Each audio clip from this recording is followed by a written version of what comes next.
ও আমার ভাত বেড়েছে গো। ও হ্যাঁ বেড়ে নিয়েছি। আচ্ছা বন্ধুদের সবাইকে শুভ দুপুরের শুভেচ্ছা জানিয়ে আজকের মেনুতে কি কি আছে একটু দেখিয়ে দিই। হ্যাঁ দেখিয়ে দাও তাড়াতাড়ি। বাজে দেরি হয়ে গেছে আজকেও। তুমি তো দুবার বেরিয়েছিলে ওই জন্য। বেরিয়েছি, তারপরে এসে রান্নাবাড়ি করেছি। এই যে আজকে ফুলকপি আলু দিয়ে তেলাপিয়া মাছের একটু ঝোল করেছি, আর একটু লাউ দিয়ে ডাল করেছি। লাউ ডাল। লাউ ডাল। আর এদিকে লাউ ডালের সাথে খাওয়ার জন্য পটল ভাজা হয়েছে। আর সেই কালকের লাউটা ছিল। এই হচ্ছে আজকে দুপুরে। বেশি কিছু রান্না করতে পারিনি, কেন করেই না ইচ্ছাকৃত, কেননা বেশি কিছু এখন শারীরিক একটু সমস্যা আপনারা সব জানেন, সেই জন্য হচ্ছে বলে অল্প অল্প রান্না। তোমার চাটা খেলেই ওটা হয়ে, তুমি চা খাওয়া বন্ধ করে সব ঠিক হয়ে যায়, আর কোনো সমস্যা খাচ্ছি না একদমই। চা খাওয়া বন্ধ। আগে কি দেবো, লাউটা দেবো? লাউটা দাও। লাউটা খুব সুন্দর হয়েছে খেতে। হ্যাঁ কালকে ডাল দিয়ে খেলাম, বেশ ভালো লাগলো মনে হচ্ছে, কিন্তু টেস্টটা খুব সুন্দর। এবার বড়ি ভালোবাসিস,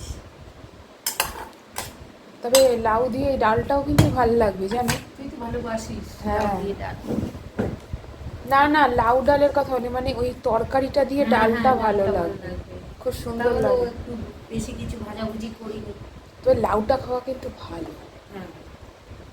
আর থাক এখন সাইডে, তুমি দিয়ে রাখো। সাদা মাটা খেতে গেলে এই সবই খেতে হবে। হ্যাঁ এই খাবারই ভালো, এই খাবারই ভালো লাগে। আর তো খুবই ভালো লাগে লাউ ডালে। আর লাউ ডালটা এত সুন্দর হয়েছে দেখেই বোঝা যাচ্ছে। একটু ঘি দিয়েছি লাস্টে। এইসব ডালগুলো একটু ঘি না হ্যাঁ দিয়ে খাওয়া যায় না, ঘি দিলে একটা আলাদা টেস্ট হয়।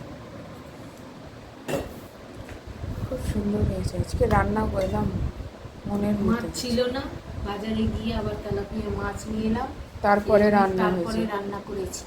তারপরে রান্না করে আবার বেরিয়েছি, একটু দরকার ছিল, সে আবার এলাম তখন 12টা 15। তারপরে তো আরও কাজ থাকে, খালি রান্নাটাই তো না, এরপরে আনুষঙ্গিক আরও কাজ। আর আমাদের একটু হেল্পিং হ্যান্ড বলে কেউ নেই, বাসন মাজা ঘর পোছা সব নিজেদেরই করতে হয়। ঠিক আছে চলো তাহলে রাখছি। আসবো আবার একটা নতুন ভিডিও নিয়ে, আপনারা আমার সঙ্গে থাকবেন, সাথে থাকবেন। সবাইকে দুপুরের টাটা, সবাই সুস্থ থাকুন, ভালো থাকুন।